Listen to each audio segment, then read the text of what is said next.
Hello, sports fans. It's me, your old pal Dan Shaheen. Kind of a sad day for me. I'm a big fan of the comedian Norm Macdonald. You guys may have seen me wear this hat before. This is a bootleg version of a hat that Norm made to wear. I like to tell people I wear it because I'm a Huey Lewis fan, but really, in reality, it's because I'm a Norm Macdonald fan. You know, who else I'm a fan of? Tony Fero. He's a guy we're going to talk to today, man. He's one of, I'm going to put him in the upper echelon of the stuff that has been sent to me in the $1 Million Mailbox. It's some of the, it's influenced by and references some of my favorite stuff, and it's done with a, care and attention to detail that I just super dig. Before we do that, first, if you want to see your comics on the $1 Million Mailbox, there's one place you can send them to that $1 Million Mailbox, P.O. Box 1163, Arcata, California, 95518. Beautiful, sunny, gorgeous, when it's not smoke-filled, Arcata, California. Send those comics in. We'll spread them out on the $1 Million Comics Cam. What's that? You're going to find out pretty soon because I'm going to talk to Tony in that very same $1 Million Comics Cam in just a minute. But first, wait a minute. Let's take it out of here. We're going to talk to Tony. His stuff's full of fun. There's nothing more, like if there's one word I'm going to say, there's a lot of words I'm going to say about Tony's comics. You know me, blah, blah, blah. The word I'm going to use, number one word is fun. So for fun, we take to the back cave. Yeah, here we are. We'll be taking it to other places too today. We're going to be taking it where? We're going to take it into the $1 Million Comics Cam. We're going to take it into the Motherbox. Tony has agreed to do a special solo single round of Motherbox. And so let's get him in here. Let's look at his comics. Then let's really try to humiliate him with impossibly difficult trivia questions. No, I'm just kidding. A lot of people complained in the first, those of you who watched it, complained the first Motherbox questions were a little bit easy. Some of them were.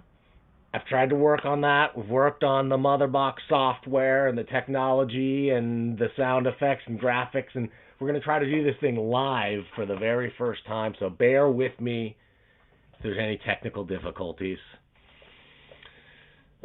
So while I'm hedging and hemming and hawing, let me bring in somebody who I know is going to entertain, because I've been talking to him backstage. He's got a lot to talk about. He's a really interesting guy. I met him on the Cartoonist Kayfabe Ringside Seats group on Facebook. If any of you guys are watching right now, thumbs up to y'all. We'll be taking Q&A, and I'll be looking in the comments throughout. Whatever, we'll have dedicated Q&A at the end, so stick around if you want to ask specific Tony questions or just hang out and chat, whatever. It's going to be fantastic. Tony's been on the show before. He was on when we talked about the Image Grand Design book. We had like a ton of people, grip of dudes. Tony forgot, and I almost forgot that he had been on here before. But that's when I said, Tony, why don't you send me any of your comics to the $1 Million Mailbox? He's like, Dan, I did. I just thought you didn't like them. And I'm like, that's unlike me.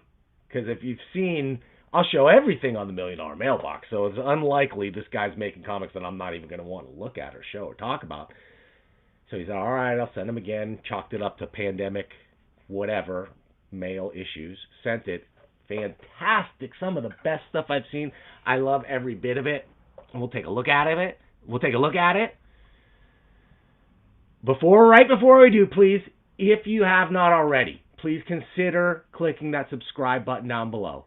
If you like this video, if you like Tony and his stuff, click thumbs up. If you don't like, the way I talk or the way I run the show, you can click thumbs down, but please leave a comment down below. Your engagement and doing stuff like that helps promote this channel to the algorithmic gods that are YouTube, and that really helps. I would really appreciate it if you could do some of that stuff. Okay, I've jabbered on.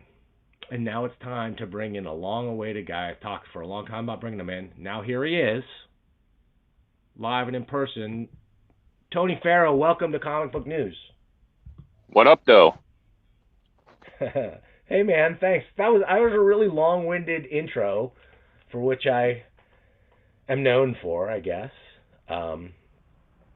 But it's worth it. I wasn't just blowing smoke up your tailpipe, buddy, because I really, really dig what you're laying down in your comics. Thank you. It's nice of you to say. I'm like I said, I'm always surprised whenever I hear anybody likes my stuff, because I feel like I'm making it really only for myself. And anytime anybody else enjoys it, that's great. Hey, Blue Teddy. He says, Blue Teddy out there says, did you switch your mic? You sound far away. Is this a little bit better? I've been hearing people have been giving me problems about my audio. So please comment up if you're having a hard time hearing me. Let me know. Sometimes I talk a little too loud, so I've done things to amp me down, and I might have gone too far in that regard. Oh, hey, our pal and former guest on the show, Daniel Moeller, says Tony Fero's the man. Hey, Daniel. Yeah, Daniel's awesome. His stuff is great. He did a great video about my Ulf Maverick book, which I was blown away by how much he understood what I was trying to do with that book, and it's great. Whoa. Okay, because I got a lot to say about that. We'll see if I can stack up to his analysis. Okay. Daniel has a very deep analysis. He does Psychonaut Presents, right? And has some of the most deep, thoughtful, drug-induced, hallucinogenic comics that I've ever read. Like, amazing. Yeah, good stuff. So Tony, but this is not about Daniel. This is about you. So tell me, right. how did you get started in this thing, and where are you at first physically? I forgot to even ask you. I'm in beautiful East Ann Arbor, Michigan. Uh-huh. I always like to specify East Ann Arbor because I'm actually closer to Ypsilanti, which is the poor side of Ann Arbor. A lot of people don't think Ann Arbor has a poor side, but it does. East Ann Arbor. Is there any other than East Ann Arbor? Yeah. I just want to. I like to separate myself from the University of Michigan campus, which I have nothing to do with at all. You're not that Ypsilanti trash. I get where you're going. Just kidding. No, I am. That's what I'm trying to say. Oh, you are that trash. I am. Yeah. Okay. None of this means anything to anybody who doesn't live around here. So. Tell me, where do you get your comics? That's what this is a question I keep forgetting to ask people, and I want this to start being like my first thing. Like, where are you buying comics? Shout out your shop if you got one. That's an excellent question, because I have one of the greatest local comic shops in the country, the Vault of Midnight in Ann Arbor, Michigan. Oh, yeah. It's I believe, an Eisner Award-winning shop, and they're chain of shops now, right? They got a couple. Yeah, they've got 3 locations, I believe, and they're the best. Such a great store. I have nothing but great things to say about them. And a really recent, not like one of those guys who's been there they've been there for a while now, but they were new onto the scene in the 21st century, as I remember. They started in the late 90s, I think it was 97 or something, but it was very, very small. But they really started expanding in the early to mid 2000s. Dude, 97 is a rough time to start a comic book store. They were. I remember I actually kind of had a little bit of I have a kind of rocky past with them in the past, because when they first started, it was right during that where Marvel had their own distribution deal and stuff, so they were not carrying any Marvel comics, and I'm a lifelong Marvel fan, And Yeah. at that time, I was just like, fuck these guys. They're not going to carry Marvel, then fuck them. But I didn't understand all the nuances of the distribution shit. And I mean, it totally makes sense in retrospect. But at the time, I was just thinking blindly as just a fan. I was like, if I can't get my Marvel comics there, then it's not worth going to. But then, that whole thing blew over. And for those of you who don't know what we're talking about or what Tony's saying, check out my video. Check out Steve Geppi and the Diamond Age of Comics, and it'll explain the whole situation. And that situation led to a 20-year monopoly in comics distribution by my good pal, King of Comics, Steve Geppi, who, bestrode the industry like a colossus. But that was cracked wide open this year, and I would say, like, after 1997, I think I'm going to say even more so than ever, what a crazy year to think about opening a comic book shop like this would be.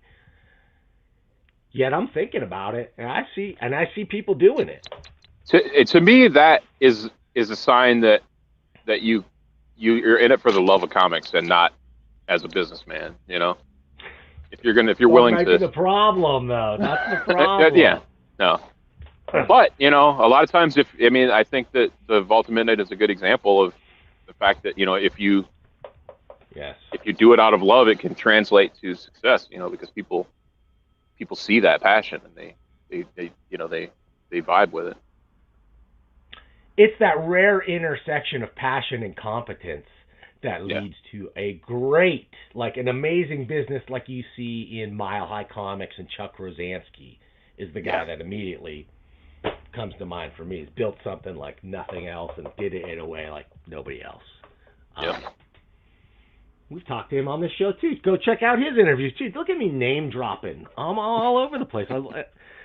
And that's what I love about this show, though, is that I try to bring in like the top tier names in comics, the names everybody knows.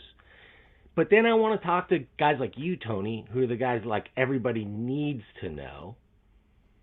So why don't you give me your skinny on like how did you get into comics? It looks like it's only in the last couple of years that you really started to heavily self-publish. Yeah, it's crazy because I just turned 50, so I'm very, very old to be getting into this, to be starting out in doing this. But I've been a lifelong comic fan and I've kind of fancied myself a comic artist, but I've never really, for years and years and years, I just did not have the motivation to finish anything. It was just, I started hundreds of comics over the last 30 years. And it's only recently that I was, able to just get off my ass and finish anything. And I think partly though, I will say that a lot of that has to do with the advent of print on demand options, because in the past it was always like, okay, I can do a comic, but I don't have the thousands of dollars or whatever it takes to print 1,000 copies of this comic. So it's like I know that, so therefore I didn't have the motivation to finish anything because I knew I wasn't going to be able to financially afford to put it out. And so once that started becoming an option where you could just get together a couple $100 and print out 100 books or whatever, then I was like, okay, this I can do. So that was 2016 was when I first got together, to put my first book together. And, since then I've just been doing it as much as I can, which is really, kind of sporadic, but I do my best. Well, what have you done for a living to this point? I've been, for about 15 years, I drove a cab. I was a taxi driver for about 15 years. And I've been the last almost 10 years or so, I've been still in the transportation industry, but I've been dispatching for paratransit companies. So that's been, I'm not involved in I'm not making it, but I've been doing freelance art, all all along, but it's just I've been kind of supplementing my income with other stuff. But yeah, so I don't like generally. I haven't really been making a living doing art. But I've always had part-time jobs on the side. But I'm starting to get to the point now where I'm thinking I need to drop all that.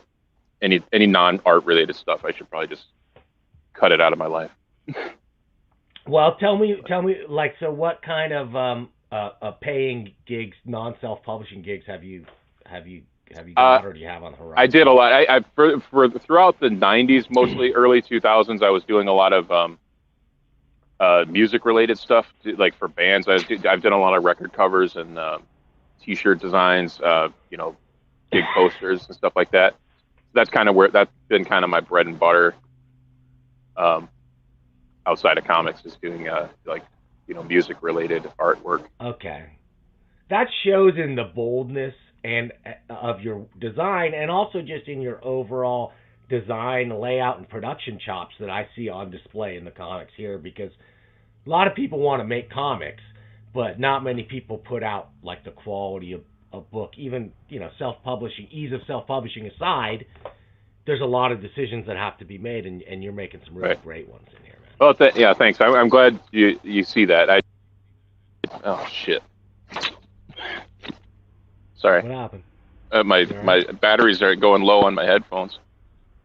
Uh-oh. I might have to plug something in here in a minute. But okay, you can if you want. If you want to, let me know. I can vamp for a minute or so. All right. No, it's all right. I just got to try and find a cord. But go ahead. Keep going. Well, we're just getting to the fun part, pal, because now why should we sit here, like most shows, talking heads talking about comics, right? But not this show. You know what we do here, Tony. You know how we do it on this show, right?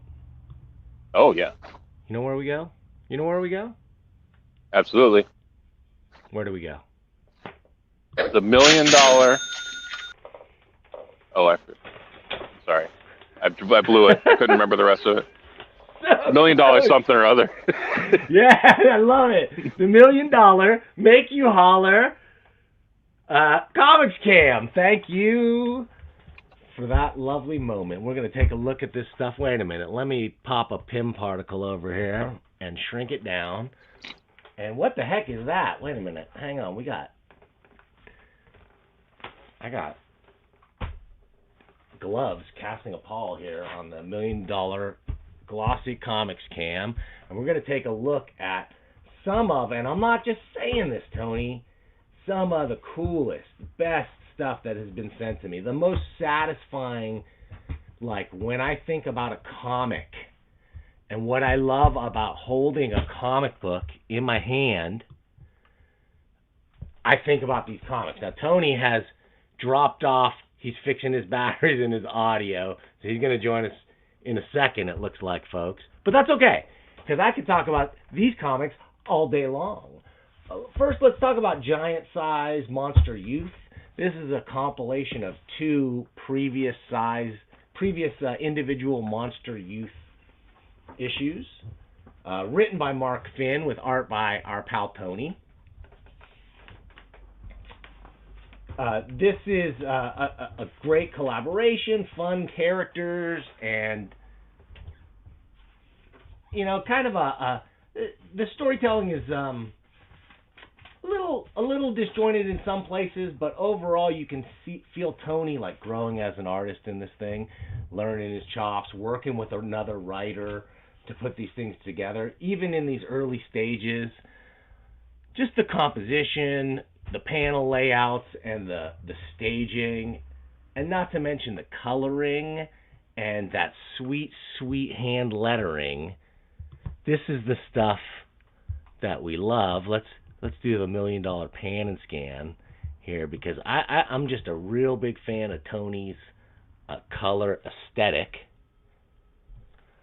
I'm hoping Tony's going to rejoin us pretty soon, but I'm going to keep going looking at these comics, because this Giant Size Monster Youth comic is great, but I really want to show this other stuff. We'll start with 21st Century of Big Spider. Now, this is just kind of a wacky ensemble book that if you had to ask me, like, the tone of this book, what I liken it the most to, I'm going to say Sam and Max, Freelance Police by Steve Purcell. And that's about as high a compliment as I can give as far as, like, funny, high energy cartooning, right? Like where you've got just kind of it's what you might call screwball comics, right? It's wacky, they're throwing everything at the wall, and that's what's happening here. I don't have issue number 1. I'm kind of bummed about that. He didn't send me number 1. He only sent me number 2 and number 3.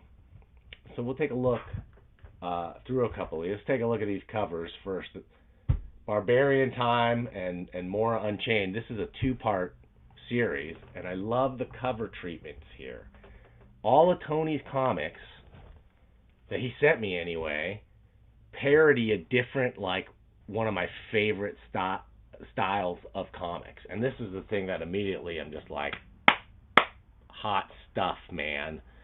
Of course, Giant Size Monster Youth, it's easy to pick this out and go, oh, this is the Marvel size, Giant Size Marvel format with the logo treatment across the top, everything, okay?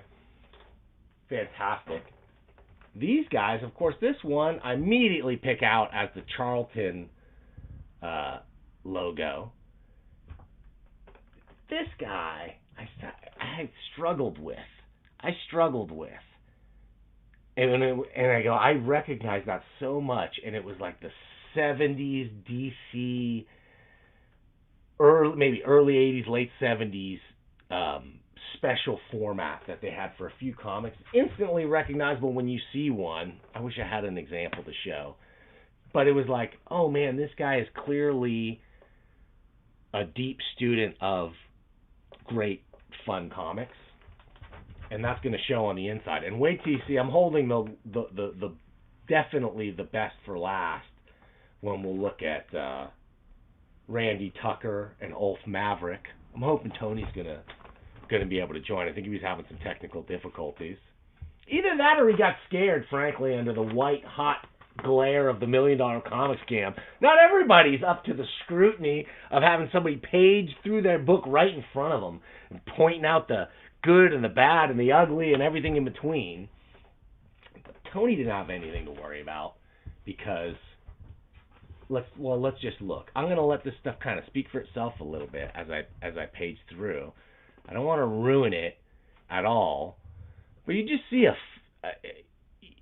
immediately, you know, each of his characters is kind of identifiable. Larry Young likes to talk about how, like, great cartoonists.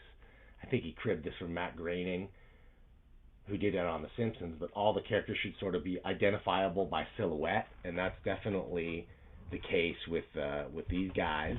They're taking their order from the Big Spider, but more or less, you can see right away that the color palette, the quasi Bigfoot style of the cartooning, and certainly the lettering, gives it just a fun, old-fashioned feel you don't get out of very many comics. And I think it's especially the hand lettering that to me gets better and better as it goes on, but it just adds that hand, that touch, that element. It's a little, you know, there's a couple places where it doesn't fit perfectly always, but it's that organic feeling that gives it that, like, outlaw comics feel, right? Like that the comics kayfabers out there appreciate. But then when you take that style, that black and white style, to me this looks like maybe something you could see this as like something out of Slow Death Comics from Rip Off Press, or man, a lot of those great undergrounds and indies is where Tony's drawn as much inspiration as he is from 70s and 80s and Bronze Era Marvel and DC Comics. Tony obviously reads lots of comics. But just look at this. When you combine, though, that aesthetic with modern coloring but through that lens, and Tony was smart enough not to make these pages glaring white. They're sort of like a brownish. It looks like the pages are a little bit brown and weathered, makes them look older or like a different kind of stock. An aesthetic choice that pays off big time when you're doing these kind of bold colors. I think if this were against, I got to bring the mic a little closer, I think if he were doing this against a purely white backdrop, it might be a little too garish, but it works great in this context anyway. I got no complaints. And just look at Tony's storytelling. Okay, this panel is one I wanted to focus on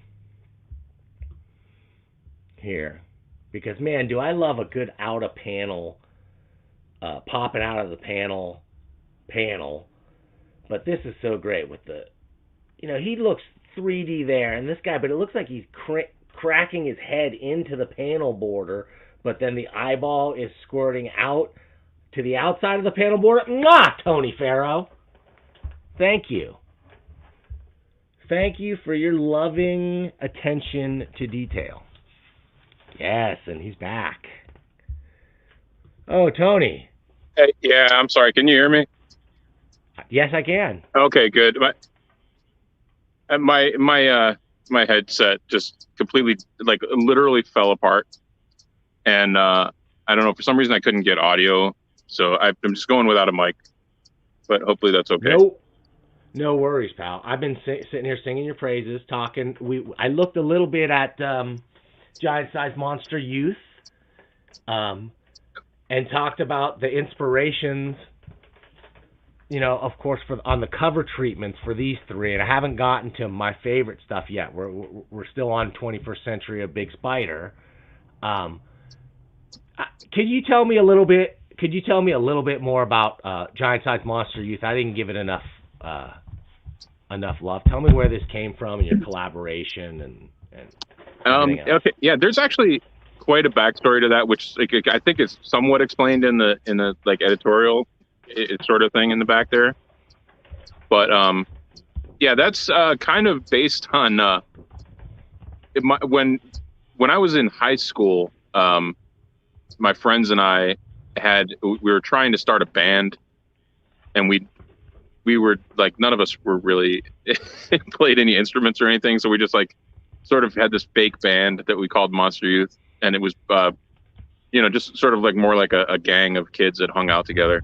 And so over the years, like my friend Mark and I, who wrote the comic, just sort of had this, we just sort of mythologized this idea of like, what if the Monster Youth like were like this really cool band, and they were everything that they are in the comics, and so we just started writing these comics over the years. And so Mark wrote that, I think it was sometime in the late 90s, I believe. And then it just sort of sat around doing nothing for years until I finally decided to, get it together enough to actually put it out. If that answers the question. I'm sorry. I'm discombobulated from my whole. I know you are, Tony. I know you are, dude. Relax. I'm coming down. I'm trying to get my. Yeah, totally. Chill out, man. Let me ask you a couple questions here. Tell me about like your approach to coloring. So did you do this coloring at a later date, like you had these around in black and white, and when you decided to put them out, you colorized them, or what's your process like? No, that was stuff was all done. Within the last few years. The script was written a long time earlier, but I hadn't actually started drawing it until. I see. Yeah. But yeah, so the colors, I do all the color in Photoshop. It's just, just messing around with Photoshop, and I just, I don't really know what to say about my approach. I think, like I said, coming from the background of, record covers and posters and stuff. I've always had this I'm always kind of thinking about, things that really pop, catch the eye. So I tend to use a lot of, really bright colors and a lot of like high contrast stuff to really make things kind of pop off the page.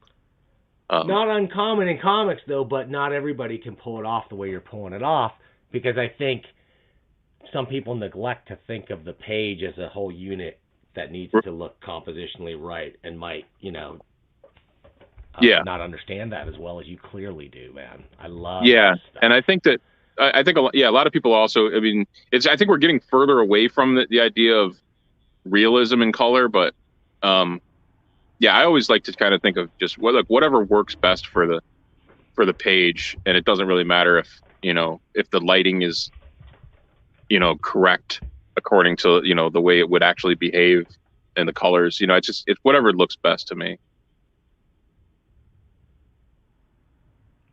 Well, great looking stuff. I mean, what is so I mentioned this, and I think you were gone.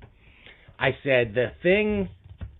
Oh, no, wait. I was talking about 21st Century Big Spider, but let's talk about your influences and the comics you liked anyway, because I said the comic that it most reminded me of, energy-wise, comedy-wise, was Sam and Max, Freelance Police. Okay. I don't even know how to respond to that, because that's probably the greatest compliment I've ever gotten in my life.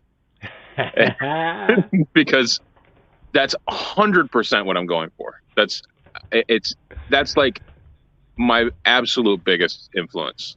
It is, and I don't know if you know this. It took me a minute to figure that out, but I'll show you where I figured it out. Okay. But go ahead, please.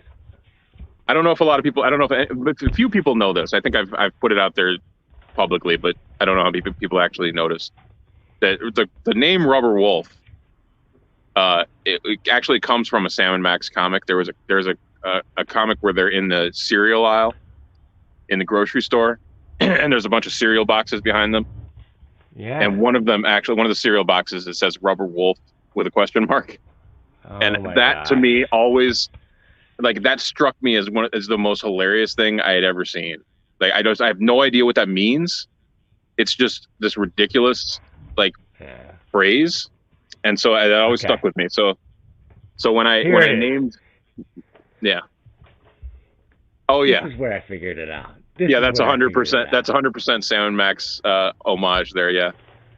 I'm looking at this and I'm going what is this? What is this? What is this? I remember. Oh my gosh. And then I go, and I know Tony remembers. And I know that's where this came from. And I know there's not many people on this fucking planet, excuse my language, who are going to know that, Tony. Yeah. And I appreciate it so much. Sam and Max is one of the great underappreciated comics. Most people know it from the cartoon or the video games. Right. But Purcell, talk about Steve Purcell for a second if you can. I mean, his stuff, Sam and Max, and then the Gumby comic that he did. With Art Adams, no less. Yeah, with Art Adams. And what else did he did? He didn't do. I guess that was pretty much it as far as the humor comics that he did. That's all I can think of. Yeah. He did that thing, Toy Box, I think it was called, which appeared in something put out by Piranha Press. I'm trying to remember the name of the book. It was an anthology put out by Piranha Press. Have you ever seen that one? It sounds familiar, but I can't recall it offhand for sure. Yeah, that's some of his best work. Wow, I gotta. Yeah, it was. I can't remember what the. I think it was called. Was it called Fast Forward or something like that? I don't know. I can't remember. But I'm in touch with him on Facebook. I've pinged him a couple of times, and I go, "Are you the Steve Purcell that I think you are?" And he's like, "Yeah, I am." But you should get him on here. I want to so much. Yeah. Yeah, no, he's. Because as a cartoonist, even if you just looked at it just from straight drawing ability, he's a next level kind of cartoonist, I think, for funny animal type humor comics. But his humor, I don't think people get a lot. He doesn't get the respect that he deserves for being as much on the cutting edge as he was. His humor at the time it's hard to like read it now in the context of today, but at the time that was the most edgy, weird, like off kilter kind of humor that was around. Oh yeah. Oh And yeah. I mean, it was just, and it really kind of set the stage for all of the. I think it was like really a precursor to all the Adult Swim and everything that came after. Oh yeah. And I don't think he gets a lot of credit for that. The only thing even close was maybe Milk and Cheese. Right. You know. Right. And even that, I think Evan Dorkin, who's a genius, and we've talked to him on this show, I think he would have to say Purcell is some kind of like next level. I don't know really, because there's nothing like it. There's no comics like almost no comics as relentlessly funny. Yeah. And yet as well drawn, like gag cartoons, but set up with energy and a pacing and a full knowledge of cartooning. It just blows his mind blown. And that's exactly what I'm trying to go for with, particularly like the 21st Century Big Spider stuff, where it's just I'm just trying to kind of replicate that feeling of it's just this nonstop, like kind of relentless silliness that it's like. I don't know. That's the only way I can describe it. It's like watching Airplane. Yeah. Or it's farcical, and there's no wasted room. There's a joke. You're trying to get laughs, whether it's even just out of a drawing or a gesture or whatever. You're trying to get the funny in there, and you're succeeding. Right. Thank you. I really love it, and to me, I could imagine this thing being drawn in black and white and put out in black and white. Like it would work in black and white, but it works so much better in the coloring style that you've chosen. I just really love it. Yeah. Well, I think part of that comes from the fact that I know that color is a huge part of what I do, but I never draw with color in mind.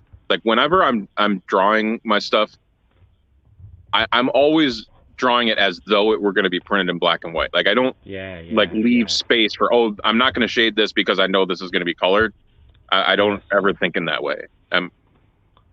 So the color to me is like just the frosting on top. It's not actually an integral part of the actual art. Well, when the style, and then what I was comparing it to while you were out, I think you were getting drunk or something for a few minutes there, or whatever you. Yeah. I said I compared it maybe to stuff that I would have seen in Slow Death. Yeah. From Rip-Off Press or Undergrounds. Do you read that stuff? Is that an Yeah, absolutely. That's as far as like visually, I think not so much in terms of the writing or the humor or anything, but in just the visual look. I think Undergrounds are a huge part of my influence. Yeah. Because this is the successor to that stuff to me. To me, like I wanna put you in touch with Rip-Off Press. Like I want more Slow Death, and I want Tony Fero doing like a Slow Death chapter. I think that would be so awesome. Yeah, that's the thing. I one of the things I think is where I find it difficult kind of to sell my stuff in terms of pigeonholing it into anything that's marketable is that I feel like I have a lot of there's a huge underground element to it in terms of the aesthetics. But yes. I don't have really any drive or desire to be like shocking or offensive in any way. So it's like so I feel like if I'm trying to sell my stuff to underground people, they're going to look at it and be like, well, this isn't, nobody's, this isn't, there's no veiny cocks or dripping, There's no incest in this comic. What am I here for? Right. No, what they're here for is the hardcore action. Oh, and I wanted to. Yeah, there was one panel before we move on from this book. I have to. Oh man, which one does he go full Sal Buscema on the guy? Which one? Oh, the Sal Buscema. Yeah, that was in number 2. Here it is. I got it right here. I got it. I got it here. And dude, I'm cracking up I'm loving it. Like, dang, he straight up saw the Seamager boy. I love it. I love it. Yeah. Where's your, like, so you're pulling in that influence, obviously. You're loving that 70s, 80s, or, you know, Bronze Era Marvel stuff. That's the stuff I grew up on. I love that. The Bronze Age stuff is, that's probably, if you were to look at my my collection, that's probably like the majority of my collection is, you know, 70s, 80s Marvel, DC stuff. You know, I love all the, you know, underground indie stuff as well, but that's really my sweet spot when I was growing up. Stuff I was really loving. Yeah, I couldn't tell that from your addition of value stamps in the right. in the back of your book. Yeah. Nice touch, really nice touch. Love this stuff, but if you had only sent me one book, and got a rave reaction, it would have been from this next book that we're going to bring up here. So this is a flip book, first of all. So right away, you got a lot to pull off here because you got to do a double cover treatment. And you got a double cover parody of two obscure independent 80s publishers, Silver Wolf. Everyone gets the Silver Wolf, but the other one, not as many people can get that one. I believe I nailed it on our review of your stuff. On the $1 Million Mailbox, and did we decide this was Caliber, or that is, no, yep. Caliber. I get it, Tony, because I'm 46 years old, and right. I grew up in a comic store. I was literally locked in the back room of a comic book store. I was forced to eat Topps bubblegum shards just to live, and sort comics. And so this comic is made for me, Randy Tucker Bomb Dude. Yeah, that's definitely for people who lived through the 80s. That's they'll have a lot to appreciate in there. And Ulf Maverick, which is really this is the cover. I don't know what it reminds me of. With Miami Vice, like a Michael Mann kind of thing. There's some reference I'm not getting. Yeah, there's no specific reference. I think I was just trying to, just kind of going for like a 80s. I was kind of thinking about a lot of the black and white comics that were coming out in the 80s, and a lot of them had like these kind of really badly like airbrushed covers, which is kind of what I was trying to do, but I'm like not really good at that style. So I was like, that's my best approximation of it, you know. What's your favorite Silver Wolf comic? It's got to be Grips. I mean, I know that's the obvious choice, but Grips is amazing. That's the only one I can even think of today. I've got like probably everything that they published, but so much of it is really bad. But yeah, Grips was phenomenal. That was, for people who don't know, that the trade dress there on that cover is a total homage to Grips #1. Was it #1? Yeah, I believe it's #1. One of the early issues of Grips. And I remember a friend of mine showing me that comic when it came out, and he got it, and it was too much for me, dude. It was too much for little Danny. Well, you're a couple years younger than me, so I think when that came out, I was like maybe 14, 15, something like that. So it was right up my alley. I was like, this is exactly what I want as like a teenage boy. You know, I was like, because this is like, it's like Wolverine if he didn't, you know, wasn't such a pussy. You know? That's what I mean. Yeah, the claws were like the gateway thing. You're like, oh, X-Men, I love X-Men and Wolverine, and you're reading and like, no, this is not. Yeah. It's not great in retrospect, but I mean, at the time, for, you know, if you're a 15-year-old, you know, kid in the 80s, it was everything you wanted. Are you kidding me? So wait, first let's do Randy Tucker Bomb Dude, because I feel like I knew this guy growing up in San Jose, or some version of him, and I definitely I definitely knew his milieu. Is that right, or his whatever? This the whole vibe you're laying down here, to me, is epitomized by here it is. I always like to pick out, like, there's certain moments that just make me go bing, because like this guy, right? He's a cocky MFer. Yeah. And nunchucks and butterfly knives are featuring in here. Fingerless gloves, matching headbands and wristbands. But like, so bravado, yes. Physical bravado, yes.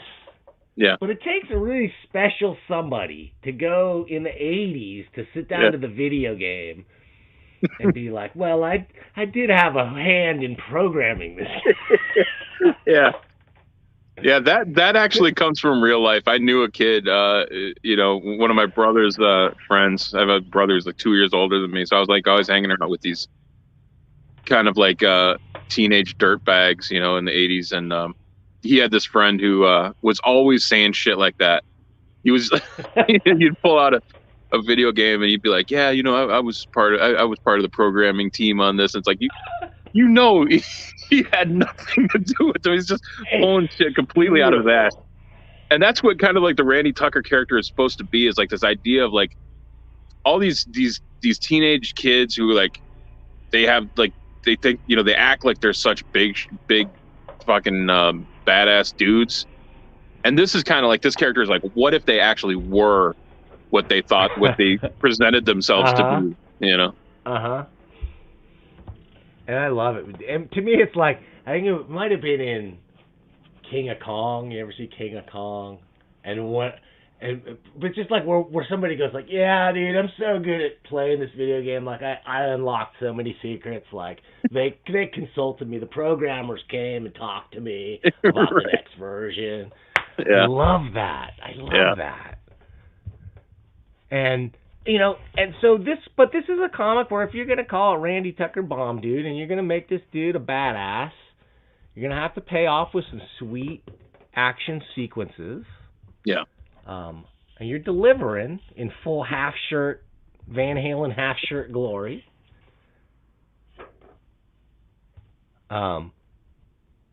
Nice little bit of a collage action here going on here at the end for the payoff for Randy Tucker Bomb Dude. Everything that a teenager in the 80s could want.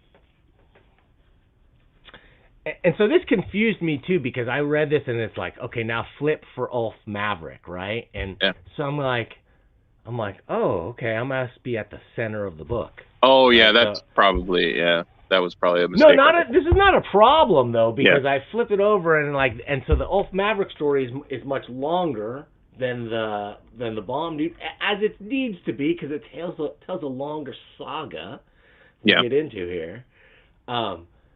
But then I was thinking about it, and I'm like, it was perfect though, because the Randy Tucker needed to be short and needed to, like, you couldn't draw that one out as much. It wouldn't work as much as the somber Ulf Maverick. Yeah, I originally was planning on doing the Randy Tucker story as a mini comic, and as I was drawing it, I realized that it really needed to be in color. Like I couldn't do a black and white version of that. Yeah. And so I abandoned the mini comic idea, because it's not really cost effective to do mini comics in color. So once I started doing Ulf Maverick, I realized, okay, Randy Tucker would be a good counterpoint to that, because they both take place in the 80s, but they're kind of like two sides of a coin in a way. Like where the Ulf Maverick is the dark, seedy underbelly of the 80s, and Randy Tucker is more like the fun, hyper, kind of rock and roll aspect. Sure. This is what is this? This is Miami Vice to the Riptide, right? Or I don't know what it is. But tell us about the saga of Ulf Maverick, because now Ulf Maverick goes into black and white, which I think is perfectly appropriate for the story. That book, it had to be a black and white, 100%, yeah. For the homage, for the Silverline homage reasons, or just yeah, I mean not specifically Silverwolf, but just I mean that book is an homage to just all the great '80s black and white sort of violent vigilante comics that were coming out, and there were so many. It was just we were flooded with violent vigilantes in the city, in the '80s. So that's that's kind of my version about your of that. Brushes. Daniel Moeller wants to know about your brushes and inks. That book was done, almost entirely in brush. I think there's some. Came in with a pen a little bit, but it's almost entirely brushwork. And I was using at that time that I got that book. I had just gotten a new Winsor Newton sable hair brush. That was like the first time I'd ever owned an actual sable hair brush. So I was kind of going nuts with it. So yeah, that's all. I'm not happy till I hear the words Winsor Newton on this show. You know what I mean? Yeah, I'm kind of leaning towards Eames Guide. Right. Yeah. Oh, speaking of which, tell me about your lettering, dude. Yeah. So tell me about your choice to hand letter, right? If that's what you're doing throughout, because that is an uncommon choice in today's comic making world, even in the indie world. Tell me about that. I have a kind of a weird hybrid digital hand lettering thing, where what I do is like I don't hand letter directly on the artwork. I do it digitally in Photoshop, just because I'm just not that good yet. I'm working on it, but so I do it in Photoshop just because it's more forgiving, So what I do is I actually lay the text out, lay it out in a font, in blocks of text, and then I just create another layer over it, and I actually write the letters by hand over the text. So using using a tablet. I'm basically using and I'm basically using the typed out font lettering as basically a template just for spacing. Brilliant. Yeah. So it's not. I'm not actually tracing the letter forms. I'm just basically using that to guide the spacing. I love it. Your kerning and your and your letter breaks and your word breaks that can be very tricky when you're doing that. That is a great. Right. Yeah. So that's a. So it's kind of the best of both worlds. Technique. Yeah, dude, that is so right there. That's where people go like, digital lettering, and it's like, well, it's just another tool in the toolbox, right? That you could use. Like, I think digital lettering looks terrible, like when you just have a font just laid out on a page, because I can see, when you look at two R's on the page, you can see if it's a handwritten font, you can see that they're the same R, and that bugs me. It takes me out of the, but, yeah. So not to mention that the greatest cartoonists develop a lettering style that's as recognizable as their drawing style, like Alex Toth or Robert Crumb, or I don't even know how many others you can even say that of. But Frank Miller is heavily into not lettering his word balloons, but sound effects for sure, and stuff. Yeah. So one of the reasons I hand letter it the way I do is because if you look at, I didn't send you 21st Century Big Spider #1. No, you didn't. But and the reason I didn't send you that is just because I'm kind of embarrassed by it. I don't really stand by it at this point, so I'm trying not to get it out there to too many people. And one of the reasons why I don't like it is because I did digitally letter it, and it's just, I feel like it doesn't, like, my hand lettering has to be a little bit sloppy in order to gel with the artwork, because my artwork's a little sloppy, so when you have super clean lettering on top of my art, which is kind of rough around the edges, it just doesn't meld. Dude, it would stink. It would if you just threw Blambot on this comic. Yeah. I'd just be like, okay, all right, okay. Yeah, and that's what I did with 21st Century Big Spider #1, and it was like, when I look at it now, I'm just really embarrassed by it. I definitely want to see that. You should send that in so I can just pick it apart, Tony, on this page by page. Yeah. Break out my calipers or whatever. Okay, so tell us a little bit. I'm walking through here, Yeah. but I love it. It's the origin story of the frustrated dude. Yeah. I love. It feels like it's a personal story in a lot of ways, or whatever, and It's it's a personal story in a way, in that it's like I feel like it kind of, I wasn't trying to get too deep with it, but I was kind of trying to play up the idea of how a lot of these characters that we consider such badass, like, heroes or whatever, anti-heroes or whatever, are really kind of, if you look at them, they're kind of morons, and they're and they're really, like, their thought process is really fucked up. And that's kind of what I was trying to get at, was like this idea of this guy who just reacts to everything in the worst possible way, and just makes these horrible decisions. Yeah. And it like just leads everything that into characterization is usually not intentional in comics that you're talking about. Right. Exactly. Although I would say like Rorschach is a good example of and Rorschach is beloved by people who don't understand that he's a ridiculously horrible character. Yeah, and yet ultimately he's the moral hero of that story, in his sacrifice of himself for the truth. He can't live without the world knowing the truth, and that is like his moral definition of moral clarity. And I love that. Like, I love that twist on things where somebody can be morally correct through their own lens. Well, he was kind of in a way like the he kind of refuted everything that like Ditko put forward about the idea of that that there are no gray areas. It's like everybody is absolutely good or evil, and by making Rorschach kind of this character that was like sort of morally ambiguous in that way, it was like, I never even thought about that, dude. I never even thought about that. It was almost like how perfect that is. He was kind of spitting in Ditko's face in a way. Oh yeah. Well, I love the Ditko quote about Rorschach too. Is when he asked about it, he's like, "Oh, Rorschach, he's like Mr. A, except he's crazy." Right. Yeah, he's crazy. Yeah, and which is great, and so, but that type of like socially illiterate but like morally certain character is kind of, Travis Bickle is the name that came to mind. Taxi driver. Hey, and we're a taxi driver too. Boom. Yes. Maybe that's okay.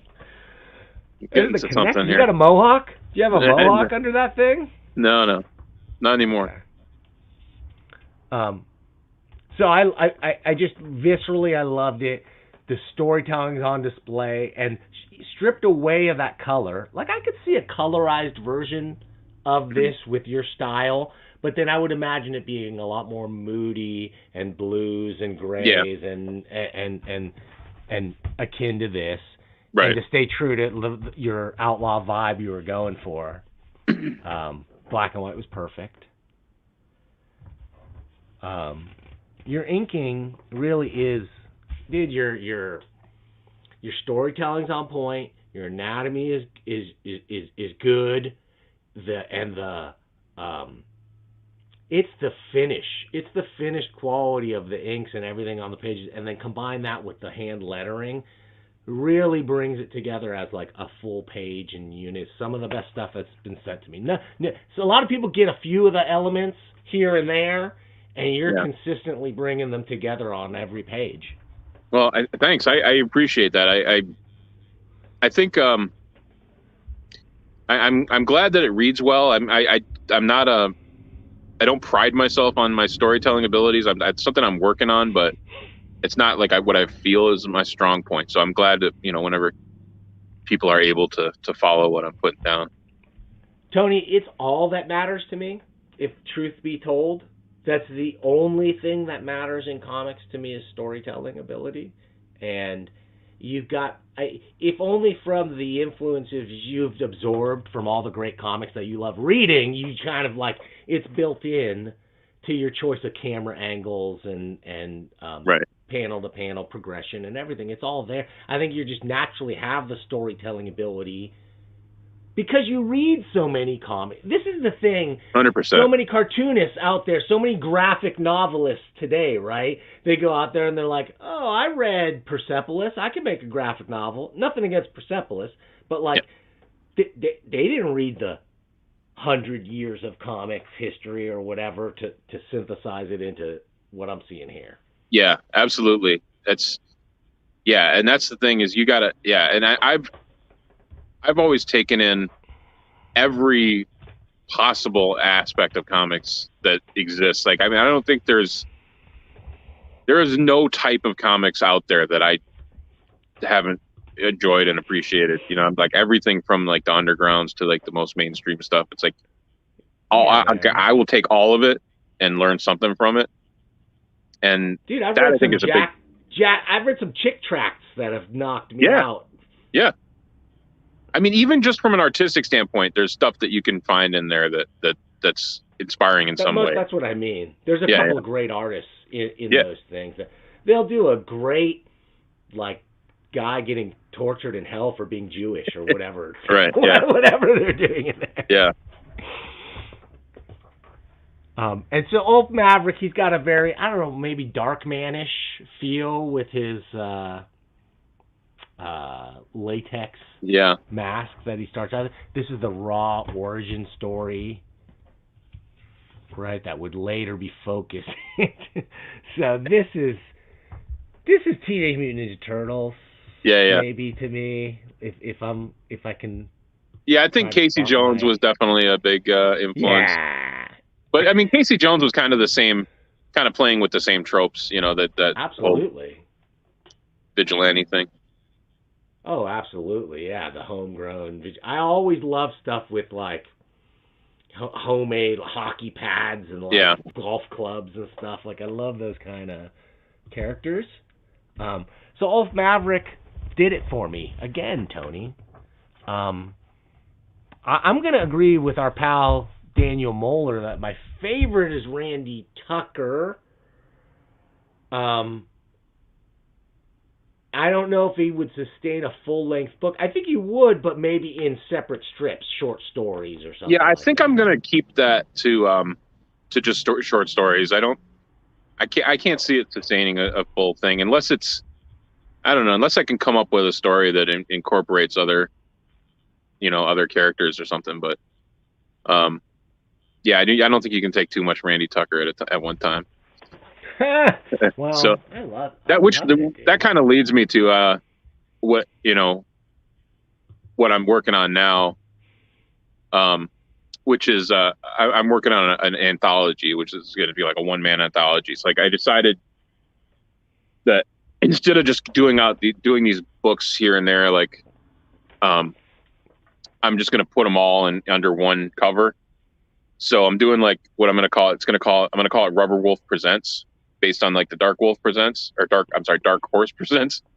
So I'll have like a Randy Tucker story, an Ulf Maverick story, a 21st Century Big Spider story. Yeah. So it's like you're getting everything under one cover, and then I don't have to worry about it. Yeah. So I'm going to do that at least the first, I'm going to do at least one issue like that, see how it goes, and then if that works, I might just be my model from now on. So I don't know. We'll see. What I love about that too is you can work in other strips and you can bring in new ideas and try things out. And then you could even, if one of them is better or pays off better for you creatively than the other or whatever, you could collect just the Randy Tucker strips into a single graphic novel or whatever. Right. Yep. Great, dude. I love your comics. You know that. I buttered you up enough. Now it's time to tear you down a little bit, I think. Are you ready? Tony, are you ready to play some Motherbox? I am as ready as I will ever be. Okay, now me too. So bear with me here for if there's any technical difficulty, folks, but we're going to give it a try. Let's step inside. Wait a minute. Let me do this. Let's step inside the Motherbox. Okay. Oh man, Tony, welcome to the Motherbox. All right. We've got this all set up. If you don't know the rules to this game, folks, you're about to find out. What you see here is 15 trivia questions with increasing levels of difficulty and point values. Our friend Tony here gets to answer questions. He can choose any question, any category, any number that he wants, and if he answers, he'll answer the question correctly or not. If he answers it correctly, great. He answers another one, great. If he can, we're going to slowly reveal a famous comic book cover behind it, and if he can tell us what that cover is, he'll solve the puzzle and get an extra 1,000 points. But, you know, bear in mind, you don't want to solve it too soon because you want to get yourself on the leaderboard and move us up with your other pals. We've got some of your pals from the Cartoonist Kayfabe Ringside Seats have played this already, head-to-head, and we're trying a new solo version of Motherbox. So, Tony, are you ready for this thing? Yeah. Yeah, and I played along with that last game, and I would have won, by the way. I know. I'll bet you would have. I'm sure you would have. We're going to try this thing for the first time with real live sound effects and graphics in real time. So, Tony Baloney, please choose a category and a point value. All right. Let's go with, let's start from the bottom, I guess. Comic creators for 1,000. Comic creators for 1,000 points. Hey, Tony, who's the creator of Prince Valiant, the famous newspaper strip? Yeah. I'm just want to think about this because I feel like I might be getting confused. Thinking Hal Foster. Take your time. Are you sure about that? I'm not 100% sure about that. Because for some reason answer? Yeah, no, that's good. Yeah. Okay, let's see. Oh, yeah. Hal Foster. I don't know, for some reason I was thinking Tarzan. I was thinking, did Hal Foster do Tarzan? No, you're on the board. That okay. I think Bern Hogarth did that along with. Oh, that's right. I'm sorry. Along with some. That's where I was getting confused. Oh, you don't have to apologize, my friend, because that's a tough one. See, oops, sorry. Let me close that. So, okay. You get to pick another category. Okay, let's see. Alter egos. First look at comic creators. Let's do alter egos for 1,000. Okay.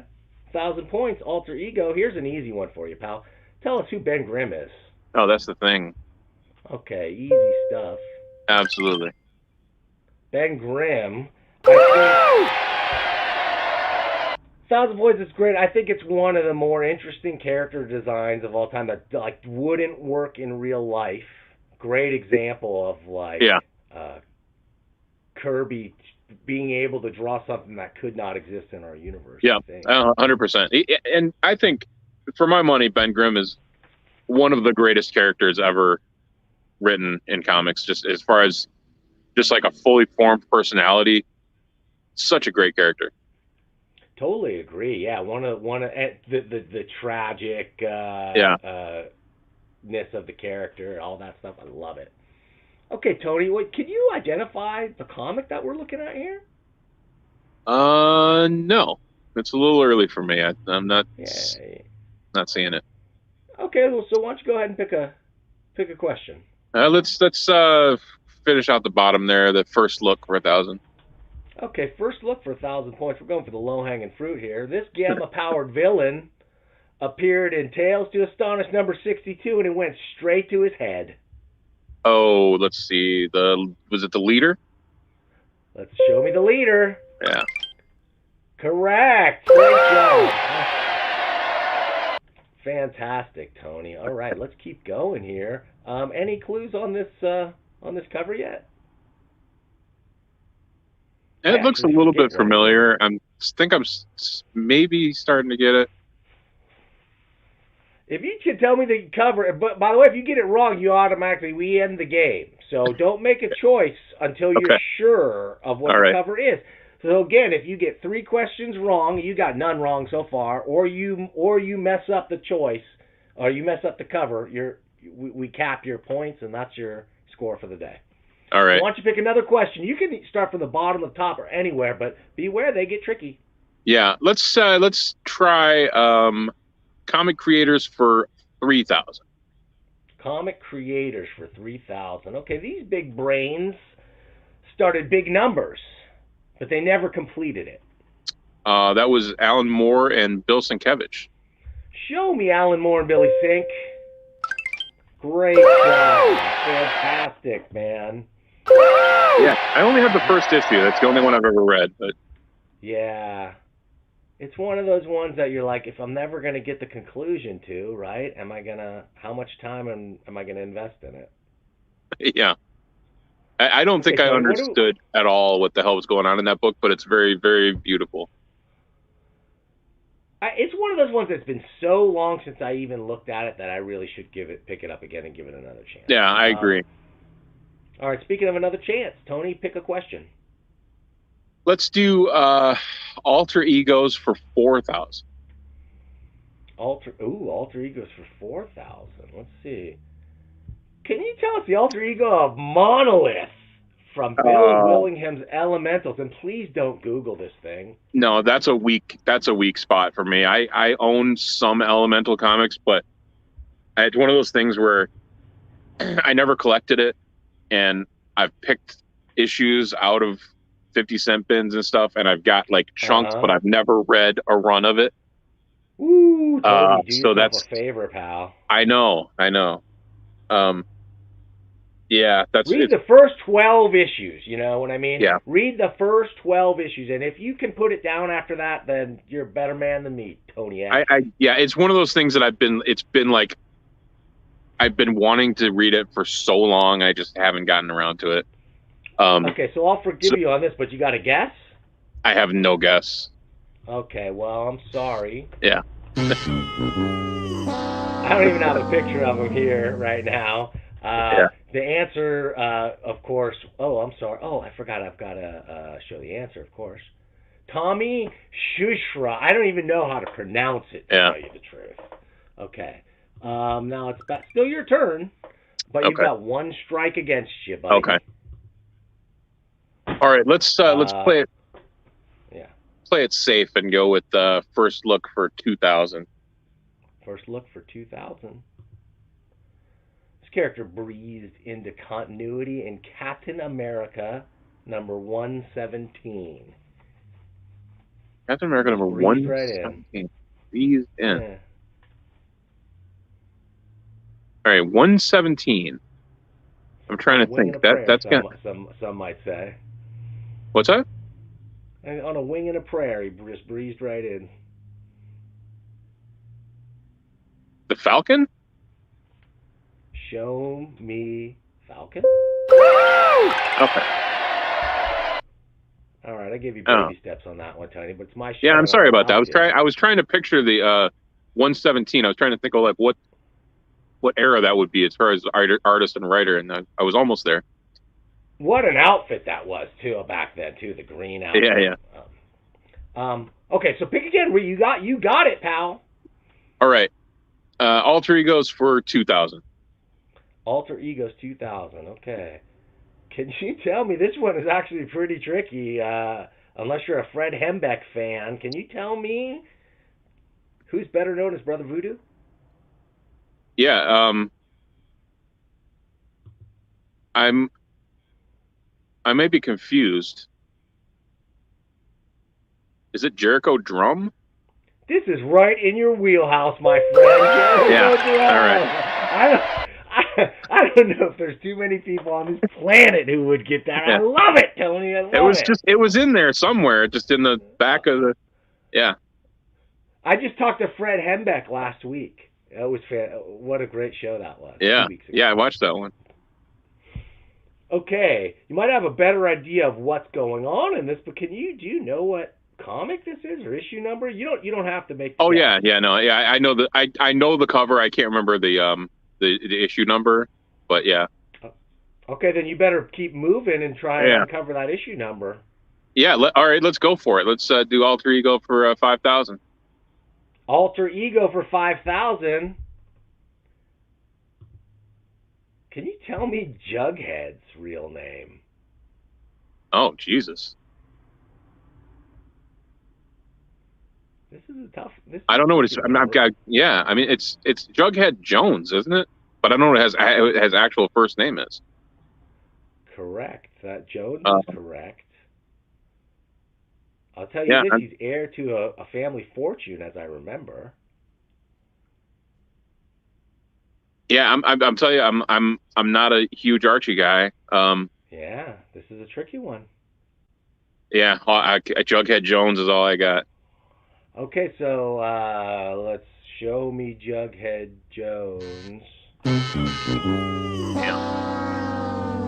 Forsyth Pendleton Jones the third. Holy moly, Tony! That's Archie's what happens when you. Yeah, I love Archie comics in the sense I flipped through. I study the art in Archie comics. I love the art. I don't really read them, but I love looking at them. Beautiful stuff. And you either got to be old enough to be an Archie head, or now you got to be young enough to watch his show on the CW or whatever, and maybe they would know that answer. Yeah, like I said, I love the art in those comics, but the stories just I can't. It's just not my thing. I feel you. Tony, you thought you were making a move on that. I know. 5,000 alter egos. It threw me off. Got the issue number. This goes against normal conventions for the issue number. Yeah. So you're gonna have to. You got 2 strikes against you, and you're gonna have to try again. You might want to try some low hanging fruit, but hey, I'm not here to make. Yeah, I'm not gonna. Yeah, let me do. I want to do comic creators for 2000 just because I want to see the question. Let's do it. I wrote it. I took all the time to write it, so I definitely want to show it. Okay, I know you're going to get this one because he created Zot and what he's probably best known for, of course, the New Adventures of Abraham Lincoln. And that's Scott McCloud. Of course, Scott McCloud, Understanding Comics, of course. I didn't realize he had done an Abraham Lincoln comic. I was not aware of that. Oh my gosh, you gotta look for that one, Tony. Oh, okay. Because it's his first foray into using Photoshop and digital stuff in comics, and it shows. It shows, Tony. Okay. All right. Okay, but that's okay. I've got an invite to Scott. Actually, we might get him in. I don't want to talk any trash about the Godfather of Understanding Comics for sure. I think he was to bring him in. That was one of the things. One of my takeaways from the what was it, Reinventing Comics?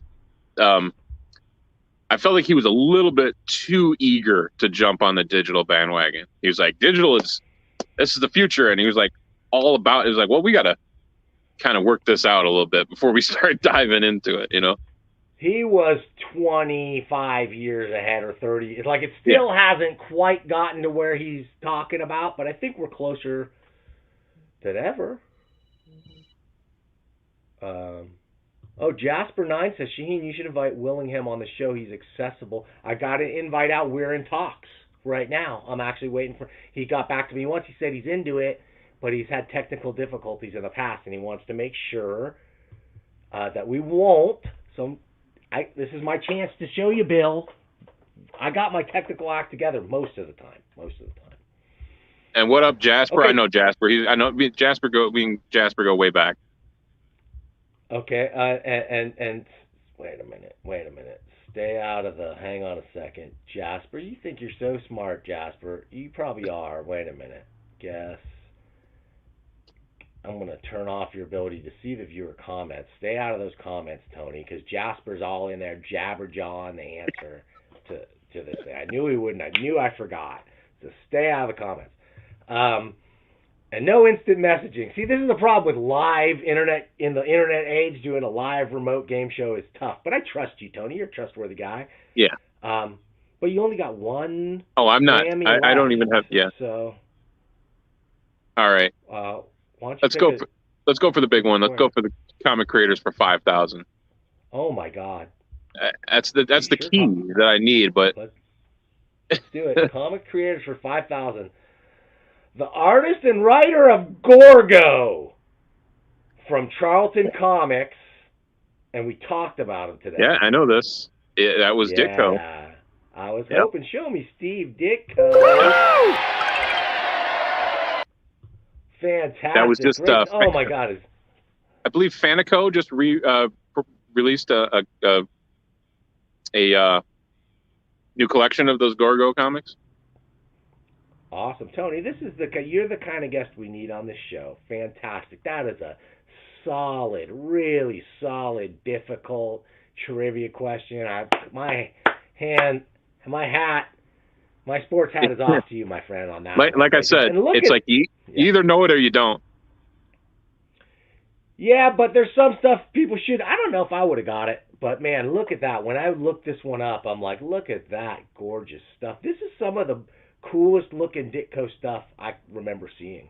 It's amazing. I don't know why people don't talk about it more. It seems to be like kind of overlooked, like because I think maybe just because Kirby's monster stuff kind of overshadowed Ditko's monster stuff. But yeah, no, it's great.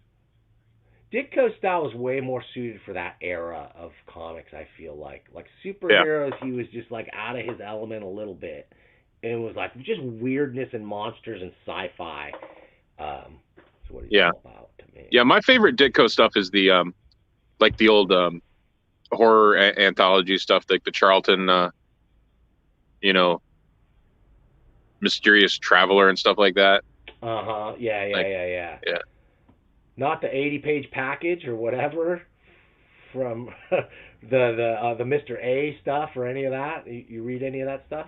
Yeah, I just recently bought a copy of the Avenging World. Have you seen that one? I've seen the book, but I haven't read it. It's bonkers. Like, yeah, it's like basically, it's like the whole thing is just unbridled, like his whole political philosophy. It's almost like political cartoons in a lot of ways, but it's just nuts. It's like him just commenting on all the political issues of the day and like just all kinds of. He gets into weird territories. Like some of it's very kind of straightforward, just commenting on politics and stuff, but other stuff, he gets into weird, his weird philosophical stuff. But it's a weird comic to definitely. Dude, as crazy as objectivism is, his philosophy, it's not even like libertarian. It's like radical objectivism. Yeah. Ayn Rand. Like I consider myself a libertarian. I've voted that way for many years, but I have always firmly rejected Ayn Rand and objectivism as just horse shit. Even that like has. I mean, it makes you can make some sense out of it. Like that. I mean. Yeah. Whatever.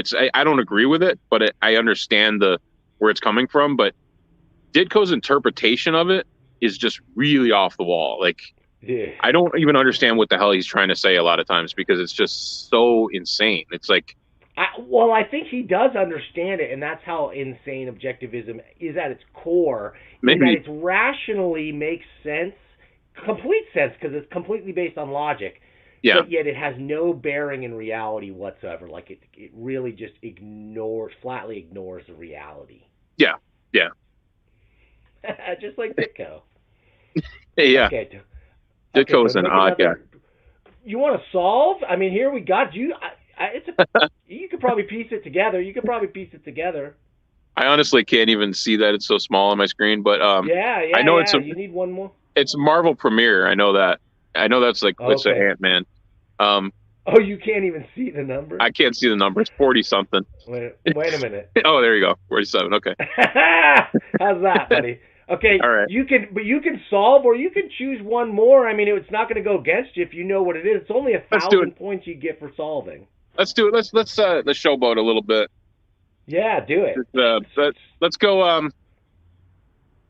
Let's finish out the comic creators. Okay. This is one I think you'll be good at, even the hard ones, man. You got that last one. Oh, this is a more recent one. And really, actually, this is tough because to get the artist too would be really tough for me. One of my favorite comics, equal parts barbarian and detective. Wolfskin from Avatar was created by this team. I'm looking for the penciler and writer. Wolfskin from Avatar? This is Avatar Comics? Yeah. This is a fantastic comic, by the way. If you haven't read it, Tony, you want to read this comic. Wow. Boy, I honestly don't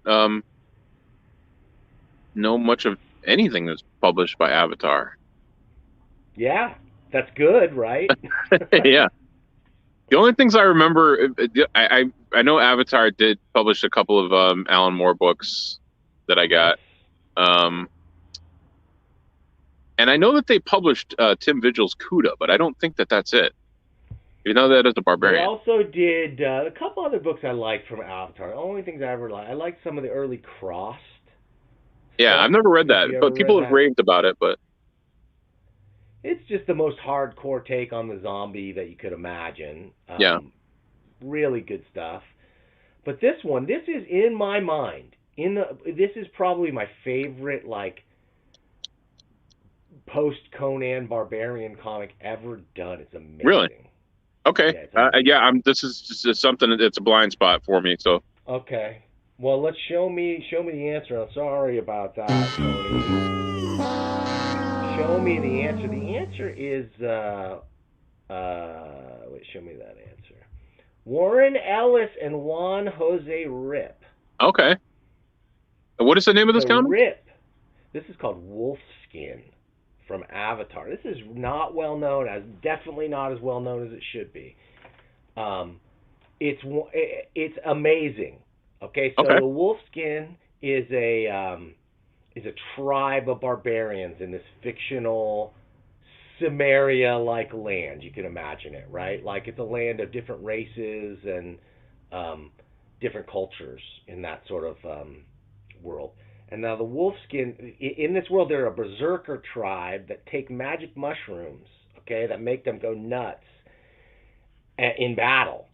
But our character, our hero, when he takes them, they last twice as long and 10 times as powerful, and he goes into crazy homicidal rages and kills entire villages full of women and children and everyone. So Okay.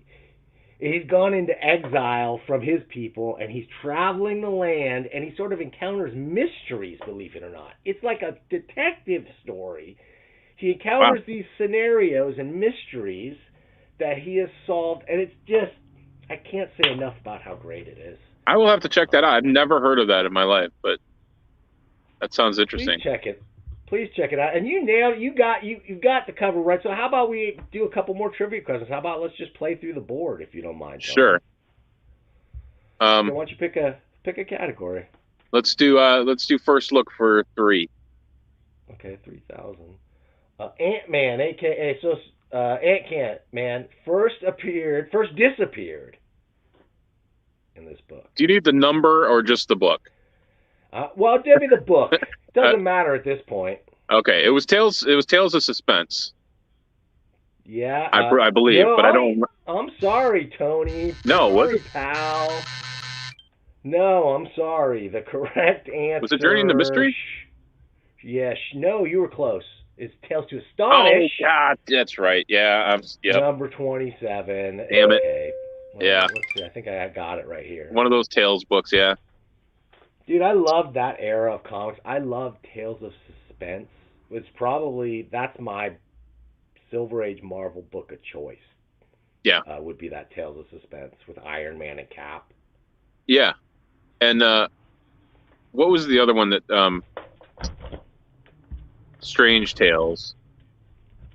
Strange Tales. Strange Tales. There was a lot of great stuff in Strange Tales, but Loved it. Tales to Astonish. Yep, forgot about that one.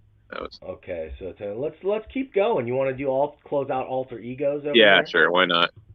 Okay, the living monolith. These get crazy, dude. Like you're right that if you haven't read this book and remember it, I don't know how you're gonna know this one. The Living Monolith. Yeah, so.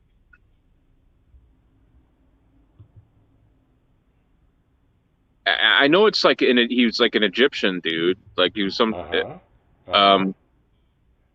damn. Yeah, I don't know. I mean, it's not coming to me, but I know it was some Egyptian pharaoh. It's so difficult. Yeah, some of these are so difficult. So it's really tough, man. Writing. This is what I'm finding. Writing trivia questions for comic book games. It's tough to walk that line of what's a 3,000 point question. This might as well be a 5 million point question to you if you've never read this book. I don't think I would get it. Yeah, that's the thing about trivia. Like I was saying, it's like if you know it, you know it. If you don't, you don't. It's like you can't really. It's not as like a much matter. luck as anything else. So let's just keep going here. All right. So yeah, we did that one already. So Yeah, let's do first look. How about okay? Casey Jones was not high on cocaine or crime in his first comic book appearance. We talked about him today. That was the Raphael one shot. Show me. Teenage Mutant Ninja Turtles Raphael one shot. Fantastic, Tony. Yeah. See, so you got nothing to be ashamed about because you're hitting the tough ones, dude. All right, I've redeemed myself with that one, I think. Big time to get that one. Oh my God. That one actually surprised me quite a bit.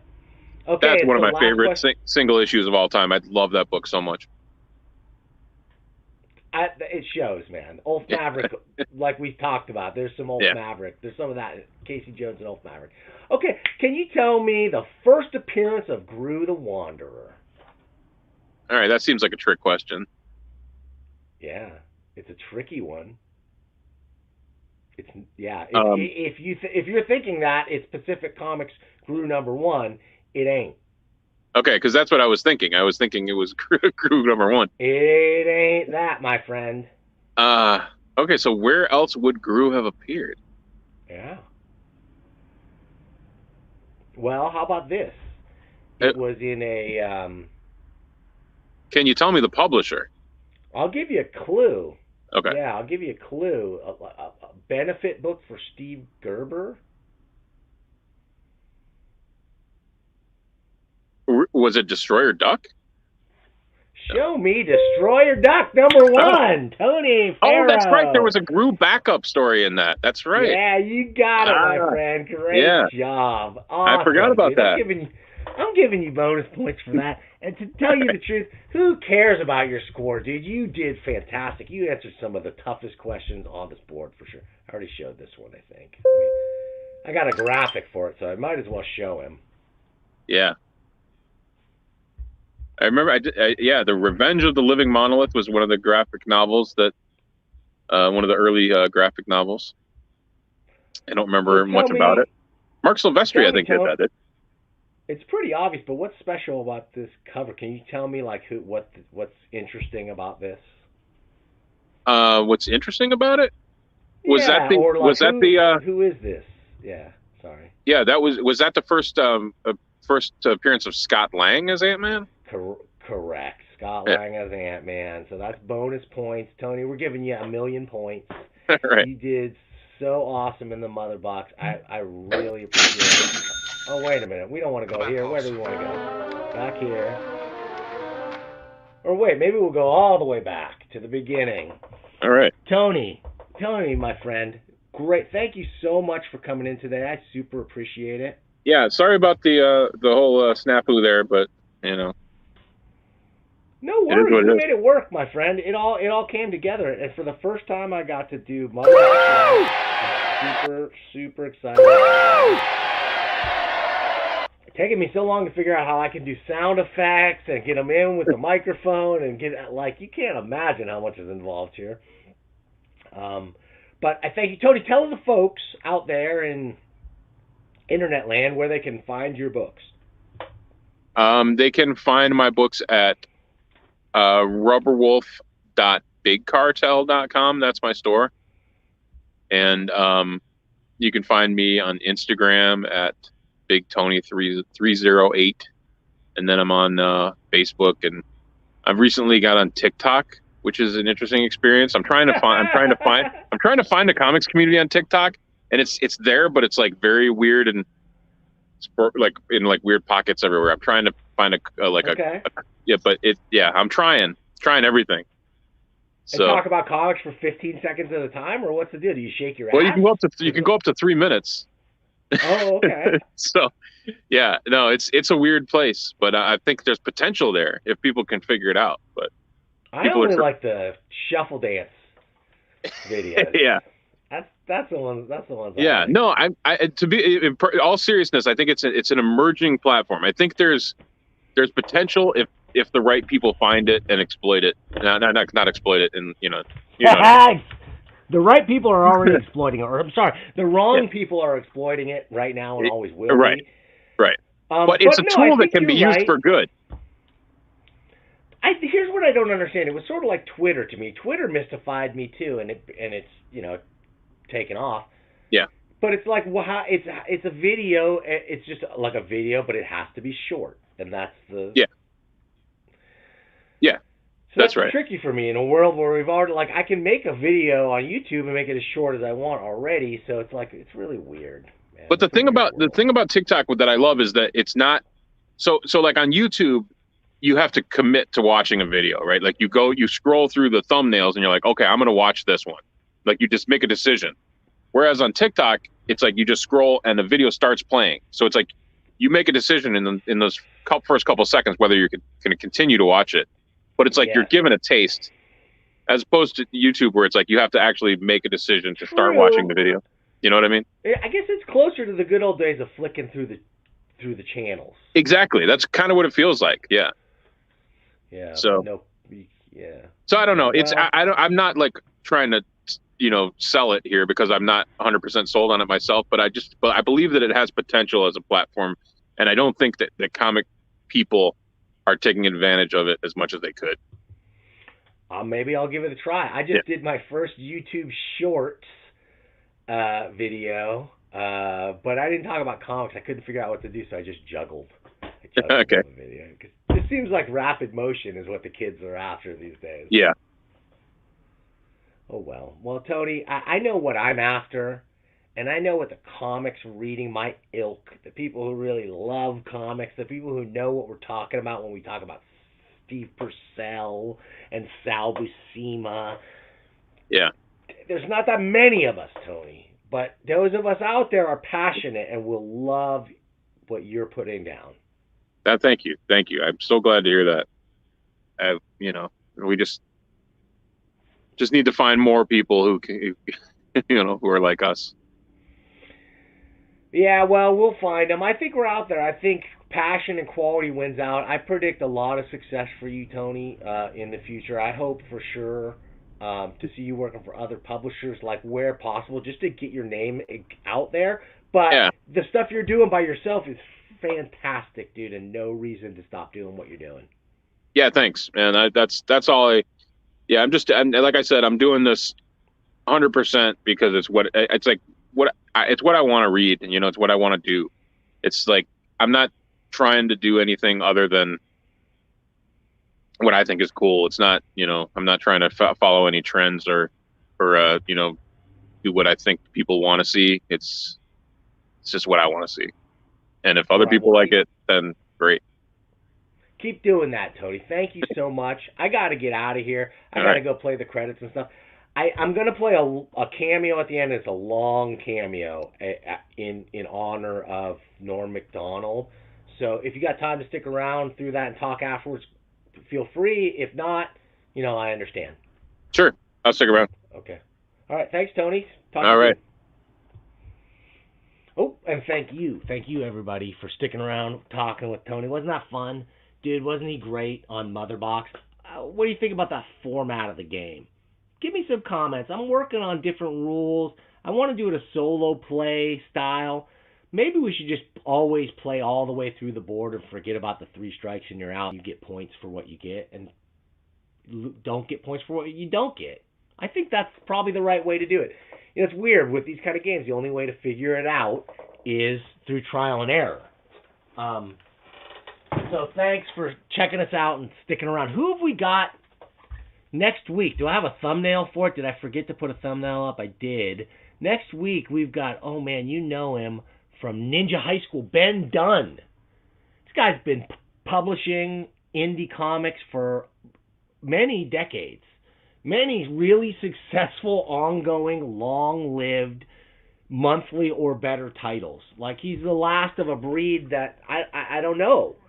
It's going to be great to talk to him about anything and everything under the sun. He's very prolific in making comics and talking about them on Facebook. That's where I reached out to him. And it was fantastic. So, yeah, come on, Daniel. Yeah, definitely come and check out Ben Dunn.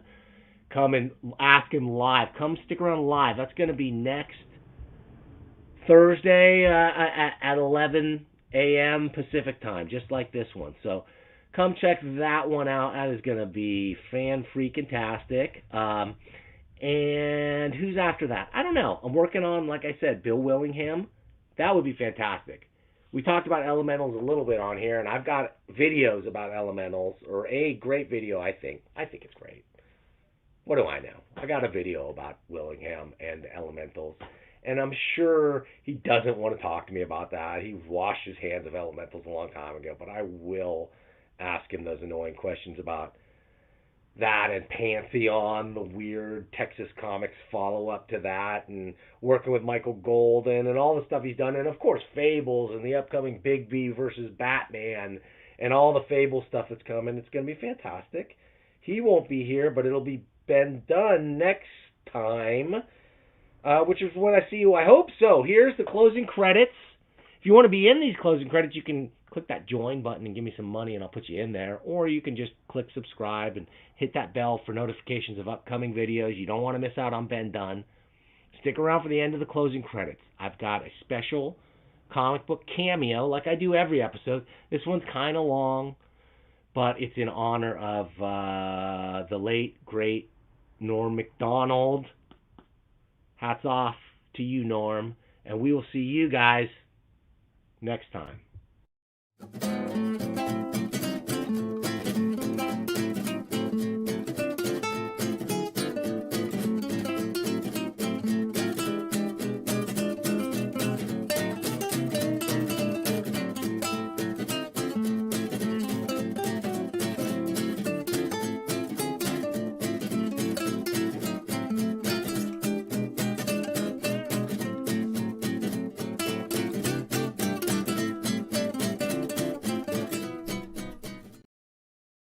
The origin of the Fantastic Four. Our heroes, flying in an experimental rocket ship, are assaulted by cosmic rays. Upon landing, they discover they have fantastic superpowers. Now, let's listen in and discover how Reed Richards, Sue Storm, Johnny Storm, and Ben Grimm became the Fantastic Four. Okay, I was up all last night, and I think I've come up with a great name for the group. Since we all have such fantastic powers, I think we should be called the Fantastic Four. Ooh, Fantastic Four. All right. That sounds good. I like that. Yeah, and I have come up with individual names as well, if I may. Ben Grimm, you are a rock-like thing of a man. You will be called the Thing. Great. Sue Storm, you're a woman who has the power to make herself invisible. The Invisible Woman is your name from now on. Good. Johnny Storm, you are human, and yet you are a torch. Yeah. The Human Torch. The Human Torch. Okay. And I, Reed Richards, can stretch my body like a rubber band. I will be Mr. Fantastic. Okay, let's get on to business. First order of business for the Fantastic Four. Dr. Reed? Doom has the entire world's plutonium Reed. supply. And, Excuse me for a second. Yes, Ben. Never mind. What is it, Ben? It's nothing. Ben, we have to speak openly here. Well, it's just about the names. Do you like yours, the Thing? No, I'm fine with that. It just seems a little... Well, I'm kind of a thing of a man. You're calling me the Thing. Sue is a woman who can become invisible. She's the Invisible Woman. Makes sense? Johnny is human, yet a torch. So he's the Human Torch, right? Sure. And you can stretch your arms like a rubber band. And you've named yourself Mr. Fantastic. Yes, Mr. Fantastic. Yeah. Yeah. Just seems a little odd, you know. Yeah. I don't understand the problem. I mean, we're all named after our powers. Right.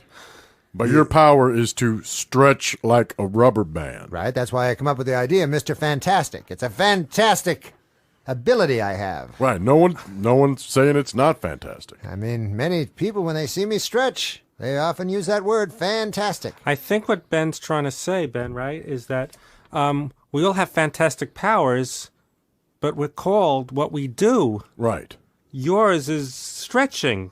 Maybe Mr. Stretch guy. I was thinking Stretch. But that's my name. Right, El Stretcho. El Stretcho. No, not El Stretcho. No, it's Mr. Fantastic is my name, okay? Now, if you guys have problems with your names, we can talk about it. My name is Mr. Fantastic. Let's talk about Dr. Doom. It's Okay? just not fair. It's not what. You, Ben, right? Could you Fantastic is an adjective that describes what I do. Well, why aren't we adjectives? You are. You're the Fantastic Four. You like that name, don't you? But individually. Do you like that name? Yes. Don't get Okay. angry. We Ben, like could that. you So you explain- like it when you're the Fantastic Four, but you don't like that I'm called Mr. Fantastic. No, now read. Just hear me out. We're the Fantastic Four. Right.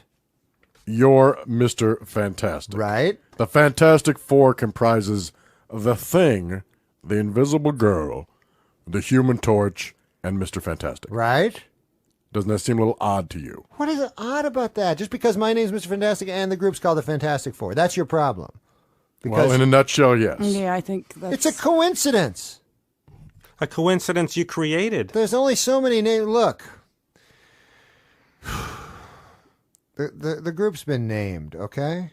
Why can't you be called like we are what you do, what your power is? Okay, I think we're saying the same thing.